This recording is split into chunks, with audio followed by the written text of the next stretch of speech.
नमस्कार दोस्तों, स्वागत है आपका आज के मुख्य समाचार में। सबसे पहली बड़ी खबर में आपको बताएंगे, यदि किसान महापंचायत में खलल पड़ा तो मोदी योगी को यूपी में पैर नहीं रखने देंगे, राकेश टिकैत। इसी के साथ दूसरी बड़ी खबर में जिक्र होगा कि पीएम मोदी को काला झंडा दिखाने वाली सपा नेता रीता यादव पर कार्रवाई, आंदोलन के मूड में पार्टी। तीसरी बड़ी खबर में आपको बताएंगे कि अनिल देशमुख की गिरफ्तारी पर शरद पवार का फूटा गुस्सा, बीजेपी से बोले हर दिन हर घंटे की कीमत वसूलेंगे।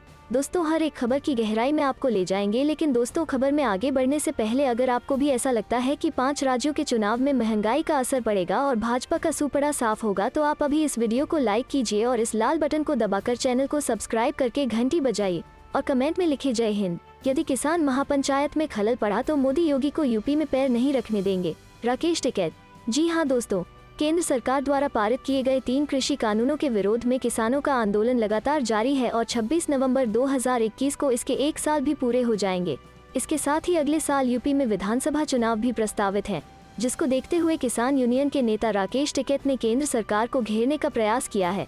टिकैत ने धमकी देते हुए कहा है कि 22 नवंबर को लखनऊ में होने वाली किसान महापंचायत में किसी भी प्रकार का व्यवधान पैदा होता है तो वे पीएम नरेंद्र मोदी और सीएम योगी आदित्यनाथ को यूपी में पैर नहीं रखने देंगे।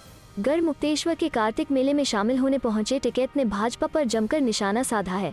उन्होंने कहा कि भाजपा को चुनना एक भूल थी, उत्तर प्रदेश के लोगों को कमल के फूल को खत्म कर देना चाहिए। टिकैत ने एक भूल कमल का फूल का नारा भी दिया। अपने समर्थकों संग कार्तिक मेले में पहुंचे टिकैत ने मेले में समारोह के लिए बने मंच का उपयोग अपनी सियासी पिपाशा को शांत करने के लिए किया। उन्होंने मंच से भड़काने वाला भाषण दिया। जब इस संबंध में उनसे यह पूछा गया कि अपनी राजनीति चमकाने के लिए वो कार्तिक मेले का उपयोग क्यों कर रहे हैं, तो उन्होंने कहा कि मैं राजनीति के संबंध में और कहां बात करूंगा। अगर मैंने सियासी बयान दिया है तो आप मेरे खिलाफ मामला दर्ज करने के लिए स्वतंत्र हैं। यदि कोई राजनीतिक बयान नहीं सुनना चाहता तो वो हमारी बैठकों में क्यों आ रहे हैं। बता दें कि कार्तिक मेला बहुत ही प्रसिद्ध मेला है, जिसमें बड़ी तादाद में पश्चिमी उत्तर प्रदेश से लोग पहुँचते हैं। चलते हैं अगली खबर की तरफ। पीएम मोदी को काला झंडा दिखाने वाली सपा नेता रीता यादव पर कार्रवाई, आंदोलन के मूड में पार्टी। जी हां दोस्तों, उत्तर प्रदेश के सुल्तानपुर में पीएम नरेंद्र मोदी ने 16 नवंबर को पूर्वांचल एक्सप्रेसवे का उद्घाटन किया था। इस दौरान पूर्वांचल एक्सप्रेसवे पर भारतीय वायुसेना के विमानों ने हैरतअंगेज करतब दिखाए थे। पीएम मोदी के कार्यक्रम को लेकर सियासत भी खूब हुई थी। पीएम मोदी को काला झंडा दिखाने के आरोप में समाजवादी पार्टी की नेता को 24 घंटे हिरासत में रखा गया। उन्हें कोर्ट में भी पेश किया गया। इसको लेकर सपा के नेताओं ने नाराजगी जताई है। बताया जाता है कि गोसाईगंज प्रभारी पुलिस के साथ पीएम मोदी के आगमन को लेकर ड्यूटी पर तैनात थे। पीएम मोदी सुल्तानपुर के कार्यक्रम स्थल पर पहुंच चुके थे। पीएम मोदी पूर्वांचल एक्सप्रेसवे का उद्घाटन करने के बाद संबोधित कर रहे थे। इसी बीच एक महिला ने काला झंडा दिखाया। महिला का नाम रीता यादव बताया जाता है। पुलिस का कहना है कि रीता यादव शांति व्यवस्था को भंग कर रही थी। ऐसी भी खबरें आई हैं कि रीता यादव समाजवादी पार्टी से जुड़ी हैं। पुलिस की कार्रवाई को लेकर महिला की तरफ से कुछ नहीं कहा गया है। दूसरी तरफ समाजवादी पार्टी के सूत्रों की माने तो वो इस मसले को उठाने की पूरी प्लानिंग कर रहे हैं। चुनावी मौसम में समाजवादी पार्टी इस मामले को नहीं छोड़ना चाहती। 16 नवंबर को पीएम मोदी ने पूर्वांचल एक्सप्रेसवे का उद्घाटन किया। इस मौके पर पीएम मोदी ने लोगों को संबोधित किया था। पीएम मोदी ने योगी सरकार की उपलब्धियों का बखान भी किया था। खास बात यह है, पीएम के कार्यक्रम के अगले दिन 17 नवंबर को सपा सुप्रीमो अखिलेश यादव ने गाजीपुर से लेकर लखनऊ तक समाजवादी विकास यात्रा निकाली थी। अखिलेश यादव ने कई मुद्दों का जिक्र किया था। राज्य सरकार पर सपा सरकार के कामकाज को अपना बताने के आरोप लगाए थे। चलते हैं अगली खबर की तरफ। अनिल देशमुख की गिरफ्तारी पर शरद पवार का फूटा गुस्सा, बीजेपी से बोले हर दिन हर घंटे की कीमत वसूलेंगे। जी हाँ दोस्तों, एनसीपी प्रमुख शरद पवार ने ईडी सीबीआई को लेकर एक बार फिर केंद्र सरकार पर निशाना साधा। शरद पवार ने मोदी सरकार पर निशाना साधते हुए कहा कि एनसीपी हो, कांग्रेस हो या शिवसेना, हमारे सहयोगियों को विभिन्न सरकारी एजेंसियों का गलत इस्तेमाल कर परेशान किया जा रहा है। शरद पवार ने केंद्र पर निशाना साधते हुए कहा, मैं ये कह रहा हूँ, तुम कितने भी छापे मार लो, कितनी भी अरेस्ट कर लो, हम आम लोगों को साथ में लेकर महाराष्ट्र राज्य में कभी नहीं आने देंगे। आपको 100% हार का सामना करना पड़ेगा। मैं कह रहा हूँ, तुमने अनिल देशमुख को जेल में डाला, उनके हर दिन की और हर उस घंटे की कीमत आज न कल जरूर वसूल होगी। पवार ने कहा, बदले की राजनीति की जा रही है, सत्ता का इस्तेमाल सम्मान के साथ करना पड़ता है, लेकिन इन लोगों के पैर जमीन पर नहीं है और सत्ता सिर चढ़कर बोल रही है। ये जो कुछ हो रहा है ये उसी का नतीजा है। पवार ने आगे कहा, अनिल देशमुख का ही मामला देख लीजिए। जिस अधिकारी ने आरोप लगाए थे वो भगोड़ा घोषित कर दिया गया। कहाँ गायब है पता नहीं, कौन से देश में है मालूम नहीं, समन है पर हाजिर नहीं हो रहा। अनिल देशमुख आज जेल के अंदर हैं। इसका मुख्य कारण है केंद्र की सत्ता का दुरुपयोग। कुछ लोगों ने धंधा बना लिया है। उन्होंने पूर्व मुख्यमंत्री देवेंद्र फडणवीस का नाम लिए बिना निशाना साधते हुए कहा, सत्ता हाथ से चले जाने से कुछ लोग अस्वस्थ हैं। हर रोज केंद्र को लिस्ट भेजते हैं और मांग करते हैं इनकी जांच करो। शरद पवार ने कहा, एकनाथ खड़से भाजपा में थे, वे एनसीपी में शामिल हुए, उनकी पत्नी को ईडी ने बुला लिया, फिर मामले दर्ज किए गए। ये लोग शिवसेना के संजय राउत के खिलाफ कुछ नहीं कर पाए तो उनकी पत्नी को बुलाया, बयान लिया और परेशान किया। अजीत पवार के खिलाफ कुछ नहीं कर पाए, राज्य सरकार को अस्थिर करने के प्रयास किए गए। महाराष्ट्र के अल्पसंख्यक समाज के मंत्री हसन मुशर्रफ के छापे मारे लेकिन कुछ नहीं मिला। ऐसे कितने उदाहरण मैं आपको बताऊं। महाराष्ट्र सरकार अपने हाथों से निकल गई है, उन्हें भाजपा बर्दाश्त नहीं हो रहा है। चलते हैं अगली खबर की तरफ। विजय रथ यात्रा के समापन के बाद अखिलेश का दावा, उत्तर प्रदेश की नई विधानसभा में बीजेपी की सीटें रहेंगी खाली। जी हां दोस्तों, समाजवादी पार्टी सपा के सुप्रीमो अखिलेश यादव ने गाजीपुर से लखनऊ तक विजय रथ यात्रा पूरी करने के बाद गुरुवार को कहा कि लोगों का उत्साह बता रहा है कि उत्तर प्रदेश की नई विधानसभा में भाजपा की सीटें खाली रहेंगी। यादव ने ट्वीट किया, गाजीपुर से लखनऊ तक उमड़ी जनता के जोश ने दिखा दिया है कि सपा एवं अन्य सहयोगियों की रैली में आए हुए तथा भाजपा की ठंडी रैली में लाए गए लोगों में क्या अंतर है। भाजपा की रैलियों में खाली सीटें बता रही हैं कि 2022 के चुनाव के बाद उत्तर प्रदेश की नई विधानसभा में भी भाजपा की सीटें खाली रहेंगी। पार्टी के एक नेता ने बताया कि बुधवार को दोपहर करीब 12:30 बजे गाजीपुर से शुरू हुई यादव की रथ यात्रा लगभग 350 किलोमीटर की दूरी तय करके गुरुवार को सुबह करीब 4:30 बजे लखनऊ पहुंची तथा पूर्वांचल एक्सप्रेसवे पर पार्टी समर्थकों की भारी भीड़ यात्रा के स्वागत के लिए रात भर खड़ी रही। यात्रा के इस चौथे चरण के दौरान यादव के साथ सुहेलदेव, भारतीय समाज पार्टी के अध्यक्ष ओम प्रकाश राजभर और जनवादी पार्टी के संजय चौहान मौजूद थे। सपा की विजय रथ यात्रा पिछले महीने कानपुर से बुंदेलखंड क्षेत्र तक शुरू की गई थी। यह बाद में लखनऊ से हरदोई और उसके बाद फिर गोरखपुर से कुशीनगर गई। चलते हैं अगली खबर की तरफ। सीमा के नजदीक 25,000 एकड़ भूमि पर चीन ने बसाए गांव। कांग्रेस ने केंद्र पर सुरक्षा से समझौते के लगाए आरोप। जी हां दोस्तों, कांग्रेस ने सरकार पर राष्ट्रीय सुरक्षा के साथ अक्षम्य समझौता करने का आरोप लगाते हुए कहा कि चीन डोकलाम के नजदीक भारतीय सीमा में हजारों एकड़ भूमि पर गांव बसाकर देश की सुरक्षा को चुनौती दे रहा है, लेकिन सरकार इस बारे में कुछ बोलने को तैयार नहीं है। कांग्रेस प्रवक्ता गौरव वल्लभ ने गुरुवार को पार्टी मुख्यालय में संवाददाता सम्मेलन में कहा कि सैटेलाइट से मिली तस्वीरों से साफ है कि चीन ने भूटान के नजदीक भारतीय सीमा में 25,000 एकड़ भूमि पर गांव बसाया है और उसने यह काम पिछले वर्ष मई से नवंबर के बीच किया है, लेकिन हमारी सरकार ने इस पर कोई प्रतिक्रिया नहीं की। गौरव वल्लभ ने कहा कि चीन ने एक नहीं कई गाँव बसाए हैं और डोकलाम के नजदीक बड़े स्तर पर निर्माण कार्य किया है। उसने वहाँ पक्की सड़कों का भी निर्माण किया है, लेकिन भारत सरकार उसकी गतिविधियों को रोकने में असमर्थ रही है। प्रवक्ता ने कहा कि चीन की हमारी सीमा पर जारी गतिविधियां देश की सुरक्षा के लिए गंभीर खतरा बन गई है, लेकिन प्रधानमंत्री नरेंद्र मोदी इस पर चुप्पी साधे हैं। गौरव वल्लभ बोले, उनकी सरकार की यह चुप्पी देश के वीर सैनिकों का अपमान है। यह चिंता की बात है कि चीन की सीमा पर बढ़ते आक्रामक रुख को लेकर भारत सरकार कुछ भी बोलने को तैयार नहीं है। उनका कहना था कि राष्ट्रीय सुरक्षा का यह मामला अत्यंत गंभीर है और प्रधानमंत्री को चुप्पी तोड़कर देश की जनता को इस बारे में जवाब देना चाहिए। सच सामने है, अब तो देश के गृह राज्य मंत्री का इस्तीफा ले सरकार, कांग्रेस। जी हां दोस्तों, लखीमपुर खीरी कांड को लेकर कांग्रेस लगातार केंद्रीय गृह राज्य मंत्री अजय मिश्रा के इस्तीफे की मांग कर रही है। लखीमपुर कांड में केंद्रीय मंत्री का बेटा आशीष मिश्रा मुख्य अपराधी है। कांग्रेस ने कहा है कि आशीष मिश्रा को बचाने के लिए जिला अदालत में उनके वकीलों की कई दलीलों के बावजूद उसके गुनाहों का खुलासा हो गया है, इसलिए प्रधानमंत्री मोदी को केंद्रीय मंत्री को तत्काल मंत्री पद से हटा देना चाहिए। कांग्रेस संचार विभाग के प्रमुख रणदीप सिंह सुरजेवाला ने ट्वीट किया, अब तो सच सामने है, अब देश के गृह राज्य मंत्री का इस्तीफा क्यों नहीं? अब क्या किसान की जान से ज्यादा कीमत मंत्री की कुर्सी की है? अब प्रधानमंत्री उसे क्यों बचा रहे हैं?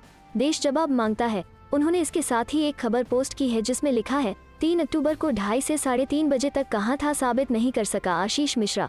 बचाव पक्ष के लोगों ने कोर्ट को बताया कि 60 लोगों ने उसे घटनास्थल पर देखा था। इधर सुप्रीम कोर्ट ने आज लखीमपुर खीरी हत्याकांड की विशेष जांच दल एसआईटी जांच की निगरानी के लिए पंजाब एवं हरियाणा हाई कोर्ट के सेवानिवृत्त न्यायमूर्ति राकेश कुमार जैन को नियुक्त किया है। इस घटना को लेकर किसानों का आरोप है कि जिस कार से 4 लोगों को कुचला गया, उस पर श्री मिश्रा का पुत्र आशीष मिश्रा बैठा था और जानबूझकर किसानों को कुचला गया था। चलते हैं अगली खबर की तरफ। प्रियंका गांधी ने सरकार पर साधा निशाना, बोली कांग्रेस की सत्ता आने पर महिलाओं का रखा जाएगा ध्यान। जी हां दोस्तों, कांग्रेस महासचिव और यूपी प्रभारी प्रियंका गांधी वारा बुधवार को चित्रकूट पहुंची, जहां उन्होंने मंदिर में माथा टेका और महिलाओं को गले लगाया। साथ ही प्रियंका गांधी ने स्वामी अत्स्य गजेंद्रनाथ मंदिर में पूजन कर सभी का आभार जताया। पूजा करने बाद प्रियंका गांधी कुछ दूरी पर स्थित मंदाकिनी किनारे पहुंची। यहाँ उन्होंने मंच से महिलाओं के संग संवाद किया। प्रियंका के सामने स्वयं सहायता समूह चलाने वाली बिठारी गांव की गिरजा देवी और आंगनबाड़ी कार्यकर्ती मिथिलेश देवी ने अपनी संघर्ष की बातें बताईं। इस दौरान प्रियंका गांधी ने कहा कि अगर कांग्रेस की सरकार बनी तो महिलाओं को हर जगह प्राथमिकता दी जाएगी। महिलाओं में जोश जुनून भरते हुए प्रियंका ने कहा कि बहुत हुआ इंतजार, अब सुनो द्रौपदी शस्त्र उठा लो, अब गोविंद ना आएंगे और उसे कब तक आस लगाओगी। कैसी रक्षा मांग रही हो दुशासन दरबारों से। महिलाओं को एकजुट होकर राजनीति में अपना हक मांगना चाहिए। कांग्रेस पार्टी 40% महिलाओं को टिकट देगी। आगे उन्होंने कहा कि बुधवार को उत्तर प्रदेश में महिला मतदाताओं के लिए एक आउटरीच कार्यक्रम आधी आबादी के लिए पार्टी की 100 दिनों की कार्य योजना का शुभारंभ करेंगी। कांग्रेस महासचिव उत्तर प्रदेश विधानसभा चुनाव में महिलाओं को 40% टिकट दिए जाने का ऐलान कर दिया है। प्रियंका गांधी ने महिला मतदाताओं को लुभाने के लिए बड़े बड़े वादे भी किए हैं और जिसके लिए अलग से घोषणा पत्र तैयार किया गया है। कुछ प्रमुख वादों में कॉलेज जाने वाली लड़कियों के लिए स्मार्टफोन और दोपहिया वाहन, गृहिणियों के लिए मुफ्त में 3 सिलेंडर, सरकारी बसों में महिलाओं के लिए मुफ्त यात्रा, आशा और आंगनवाड़ी कार्यकर्ताओं को प्रति माह 10,000 रुपए का मानदेय और वृद्धा विधवा शामिल हैं। चलते हैं अगली खबर की तरफ। आंदोलन, पंचायत में बोले टिकैत सरकार से नाराज है किसान, चुनाव में भाजपा का बस्ता थामने वाला भी नहीं मिलेगा। जी हाँ दोस्तों, भारतीय किसान यूनियन भाकियू के अध्यक्ष चौधरी नरेश टिकैत ने कहा कि मुजफ्फरनगर के किसानों पर पूरी दुनिया की निगाह टिकी है, लेकिन किसानों को लंबा संघर्ष करना होगा। आंदोलन को दिनचर्या का हिस्सा बना ले, किसान बॉर्डर को मजबूत करें। सरकार झुक रही है। 22 को लखनऊ, 26 को गाजीपुर, 29 नवंबर को संसद और 12 दिसंबर को कैराना कूच का आह्वान किया गया। किसान बारूद के ढेर पर बैठे हैं, आंदोलन से ही जिंदा रहेंगे। यह जिम्मेदारी सबको निभानी होगी। किसान भवन पर बुधवार को आयोजित पंचायत में टिकैत ने कहा कि विधानसभा चुनाव में कोई भाजपा का बस्ता थामने वाला भी नहीं मिलेगा। किसान भाजपा सरकार से बेहद नाराज हैं। किसान आंदोलन इतिहास बन गया है। मुजफ्फरनगर पर करोड़ों लोगों की निगाह टिकी है। भाजपा सरकार के साथ लड़ाई है। किसान मजबूत रहें। सरकार झुक रही है। जमीन से मोहभंग करना सरकार की साजिश है। जमीन कम हो रही है। किसान से जमीन बेचने और खरीदने का अधिकार भी यह लोग छीन लेंगे। जाति और मजहब को भूलकर किसानों को एक होना होगा। जनसमूह और पैसे के अभाव में आंदोलन कमजोर नहीं होने देंगे। सिंघू बॉर्डर पर कोई ढील नहीं है। किसानों को गाजीपुर का बॉर्डर भी मजबूत करना है। किसान आंदोलन बड़ी जिम्मेदारी है, सबको निभानी होगी। आंदोलन को दिनचर्या का हिस्सा बना लो। भाकियू नेता ओमपाल मलिक ने कहा कि गठवाला खाप आंदोलन में साथ खड़ी है। अध्यक्षता ठाकुर जगत सिंह और संचालन विजेंद्र बालियान ने किया। चलते हैं अगली खबर की तरफ। पंचायत को रोका तो अब की जमीन पर न सीएम उतरेगा और न पीएम। राकेश टिकैत ने दी चेतावनी, बोले एक भूल कमल का फूल सफा करो। जी हाँ दोस्तों, कृषि कानूनों के विरोध में किसान बीते 11 महीनों से दिल्ली के बॉर्डर पर डटे हुए हैं। वे लगातार सरकार का विरोध कर रहे हैं और अपनी मांगों पर भी अड़े हुए हैं। वहीं हाल ही में आंदोलन का नेतृत्व कर रहे किसान नेता राकेश टिकैत अपने कुछ किसान साथियों के साथ गढ़मुक्तेश्वर के कार्तिक मेले में पहुंचे, जहां उन्होंने पंचायत कर सरकार पर भी जमकर निशाना साधा। किसान नेता ने इस दौरान चेतावनी भी दी कि अगर लखनऊ में होने वाली किसान महापंचायत में किसी ने दखल दिया तो यूपी की जमीन पर मुख्यमंत्री और प्रधानमंत्री नहीं उतर पाएंगे। राकेश टिकैत से रिपोर्टर ने सवाल किया कि आप कह रहे थे कि कमल के फूल का सफाया करो, कार्तिक मेले में आप राजनीतिक बातें क्यों कर रहे हैं? इसका जवाब देते हुए राकेश टिकैत ने कहा, और कहाँ करेंगे राजनीति की बात? भाई, अगर हमने कार्तिक मेले में राजनीति की बात की है तो हमारे ऊपर मुकदमा लगा दो। जिसे मेले में राजनीतिक बातें नहीं सुननी, वो हमारी सभा में क्यों आ रहा है? राकेश टिकैत ने अपनी बात को बढ़ाते हुए आगे कहा, दूसरे नेता भी अपनी बातें कर लें। हमने मंच पर कहा कि यह जनता की आवाज है कि एक भूल कमल का फूल सफा करो। राकेश टिकैत ने इस बीच लखनऊ में होने वाली महापंचायत पर भी बात की और कहा कि हमारी तैयारी पूरी है। हालांकि इस पर रिपोर्टर ने पूछा, योगी के गढ़ में कहीं मुकदमा न दर्ज हो? इस बात का जवाब देते हुए राकेश टिकैत ने कहा, उनको भी प्रदेश में कहीं जाना होगा ना। अगर हमारी पंचायत को रोका या उसे डिस्टर्ब किया तो न प्रधानमंत्री कहीं उतर पाएगा न ही मुख्यमंत्री। अगर हमारी पंचायत रोकी तो मुख्यमंत्री यूपी की जमीन पर तो उतरेंगे नहीं। मुख्यमंत्री अपनी सभा करें और हम अपनी कर रहे हैं। बता दें कि राकेश टिकैत से एक इंटरव्यू में सईद अंसारी ने पूछा था कि क्या आप लखनऊ को दिल्ली बनाकर अपनी मांगे मनवा पाएंगे, जो आप दिल्ली को घेर कर भी नहीं कर पाए। इस पर राकेश टिकैत ने जवाब दिया था, लखनऊ में पंचायत है, एक दिन की वहाँ पर मीटिंग रहेगी। हमारी मांगे अजय टेनी की गिरफ्तारी, उसकी बर्खास्तगी, वो जांच को प्रभावित करता रहेगा। उन किसानों को मुआवजा जो चोटिल हुए थे। चलते हैं अगली खबर की तरफ। गाजीपुर में गरजे अखिलेश, कहा बोल और बुलडोजर का होगा खात्मा, पूर्वांचल एक्सप्रेसवे का अधूरा काम होगा पूरा। जी हाँ दोस्तों, उत्तर प्रदेश के पूर्व मुख्यमंत्री अखिलेश यादव ने भारतीय जनता पार्टी पर जमकर निशाना साधा है। उन्होंने कहा समाजवादी पार्टी की सरकार बनते ही बुल और बुलडोजर खात्मा कर दिया जाएगा। उन्होंने कहा कि 2022 विधानसभा चुनाव में उत्तर प्रदेश में फिर समाजवादी सरकार बनेगी। उन्होंने कहा कि पूर्वांचल एक्सप्रेसवे का अधूरा काम पूरा किया जाएगा। अखिलेश यादव ने गाजीपुर से सपा की विजय रथ यात्रा की शुरुआत करने से पहले मोहम्मदाबाद के पखनपुर में जनसभा को संबोधित करते हुए भाजपा पर निशाना साधा। उन्होंने कहा कि पूर्वांचल एक्सप्रेसवे का सपना सपा का था और एक्सप्रेसवे का अधूरा काम पूरा करेंगे। उन्होंने योगी सरकार ने कहा था कि देंगे, परंतु युवाओं को नौकरी कहाँ मिली। उन्होंने कहा कि चिलमबाज बाबा जब तक उत्तर प्रदेश में रहेंगे तब तक प्रदेश का विकास होने वाला नहीं है। अखिलेश ने कहा कि डीजल पेट्रोल को महंगा किया जा रहा है। उत्तर प्रदेश का युवा बदलाव के लिए तैयार है। उन्होंने कहा कि गाजीपुर वीरों की धरती है, नाम बदलने वाली सरकार को हम बदलकर प्रदेश का विकास करेंगे। उन्होंने पूर्वांचल एक्सप्रेस यही नहीं रुकेगा, गाजीपुर तक इसका विकास किया जाएगा। उन्होंने कहा कि भाजपा सरकार में युवा बेरोजगार है, नौकरी के लिए दर दर भटक रहा है। सपा की सरकार बनते ही युवाओं के लिए रोजगार के दरवाजे खोल दिए जाएंगे।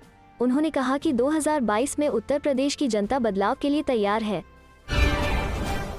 यूपी पीएम मोदी के कार्यक्रम में हंगामा, महिला ने की नारेबाजी, काला झंडा भी दिखाया। जी हां दोस्तों, उत्तर प्रदेश के सुल्तानपुर में प्रधानमंत्री नरेंद्र मोदी ने मंगलवार को पूर्वांचल एक्सप्रेसवे का लोकार्पण किया। प्रधानमंत्री नरेंद्र मोदी के कार्यक्रम के लिए पुलिस प्रशासन ने सुरक्षा के तगड़े इंतजाम किए थे। पुलिस प्रशासन की चाक चौबंद व्यवस्था के बावजूद एक महिला ने कार्यक्रम में हंगामा किया और काले झंडे दिखाए। हुआ ये कि पीएम मोदी की जनसभा में एक महिला आगे बैठी थी। पीएम मोदी ने जैसे ही संबोधन शुरू किया, सबसे आगे की कतार में बैठी महिला अचानक उठ खड़ी हुई और गैलरी में आ गई। महिला ने पीएम मोदी को काला झंडा दिखाने की कोशिश की और मोदी योगी के खिलाफ नारे भी लगाए। गैलरी में पहुंची महिला को देख सुरक्षाकर्मी तत्काल उसकी तरफ लपके। सुरक्षाकर्मियों ने महिला के हाथ से काला झंडा छीन लिया और उसे हिरासत में लेकर जनसभा स्थल से बाहर ले गए। हिरासत में ली गई महिला समाजवादी पार्टी सपा की रीता यादव बताई जा रही है। रीता यादव सुरक्षाकर्मियों को चकमा देकर किसी तरह पीएम मोदी के कार्यक्रम में पहुंच गई थी। रीता यादव की ओर से नारेबाजी किए जाने और काला झंडा दिखाए जाने की कोशिश के बाद मौके पर हंगामा हो गया। लोग कार्यक्रम स्थल से निकलने लगे तो अफरा तफरी मच गई। कार्यक्रम स्थल पर तैनात सुरक्षाकर्मियों ने हालात को किसी तरह संभाला और भीड़ में फंसी महिलाओं को सहारा देकर किसी तरह वहां से निकाला। कार्यक्रम स्थल पर अफरा तफरी के कारण दर्जनों कुर्सियां भी टूट गईं। गौरतलब है कि पीएम मोदी ने सुल्तानपुर में आयोजित कार्यक्रम में पूर्वांचल एक्सप्रेसवे का लोकार्पण किया। चलते हैं अगली खबर की तरफ। लॉकडाउन में मजदूरों को नहीं मिली थी बसें, लेकिन अब पीएम की रैली के चलते बसों की किल्लत पर प्रियंका गांधी। जी हां दोस्तों, कांग्रेस महासचिव प्रियंका गांधी वारा ने प्रधानमंत्री और गृह मंत्रियों की रैलियों के लिए बसों के इस्तेमाल को लेकर सरकार पर निशाना साधा है। उन्होंने कहा कि लॉकडाउन के दौरान जब लाखों मजदूर पैदल चलकर अपने गांव लौट रहे थे, तब भाजपा सरकार ने मजदूरों को बसें मुहैया नहीं करवाई थी। उन्होंने कुछ अखबारों की खबरों का स्क्रीनशॉट शेयर करते हुए यह निशाना साधा है। उन खबरों में बताया गया है कि पीएम मोदी की रैलियों के लिए सरकारी बसों का इंतजाम किया जा रहा है। एक खबर में बताया गया है कि 19 नवंबर को महोबा में प्रधानमंत्री नरेंद्र मोदी की रैली के लिए 1600 बसों का इंतजाम किया जा रहा है। इनका खर्च सिंचाई विभाग उठाएगा। इसके साथ ही बताया गया है कि जिला प्रशासन ने परिवहन विभाग से भी बसें मांगी है। वहीं दूसरी खबर में बताया गया है कि आजमगढ़ में रैली में भीड़ जुटाने के लिए पीडब्ल्यूडी विभाग से 40 लाख रुपए मांगे गए हैं। एक अन्य खबर में बताया गया है कि कैसे पीएम मोदी की रैली में बसें लगाने के बाद सवारियों के लिए बसों का टोटा हो गया है। सवारियों को अपने गंतव्य तक जाने के लिए बसें नहीं मिल रही हैं। प्रियंका गांधी ने ट्वीट करते हुए लिखा है, लॉकडाउन के दौरान जब दिल्ली से लाखों श्रमिक बहन भाई पैदल चलकर ऊपर में अपने गांवों की तरफ लौट रहे थे, उस समय भाजपा सरकार ने श्रमिकों को बसें उपलब्ध नहीं कराई थी। लेकिन पीएम और गृह मंत्री की रैलियों में भीड़ लाने के लिए सरकार जनता की गाड़ी कमाई के करोड़ों रुपए खर्च कर रही है। बता दें, प्रधानमंत्री नरेंद्र मोदी आज करीब 22,500 करोड़ रुपए की लागत से बने करीब 341 किलोमीटर लंबे पूर्वांचल एक्सप्रेसवे का सुल्तानपुर में उद्घाटन करेंगे। बताया जा रहा है कि वहां रैली में भीड़ को पहुंचाने के लिए सरकारी बसों को लगा दिया गया है। सुल्तानपुर के आसपास के बस स्टेशन खाली पड़े हैं। वाराणसी और फैजाबाद के बस स्टेशन पर भी कुछ ही बसें नजर आ रही हैं। सवारियां वहां पर बसों का इंतजार कर रही हैं। विपक्ष का दावा है कि 2000 राज्य परिवहन की बसों का इस्तेमाल रैली में भीड़ लाने के लिए किया जा रहा है।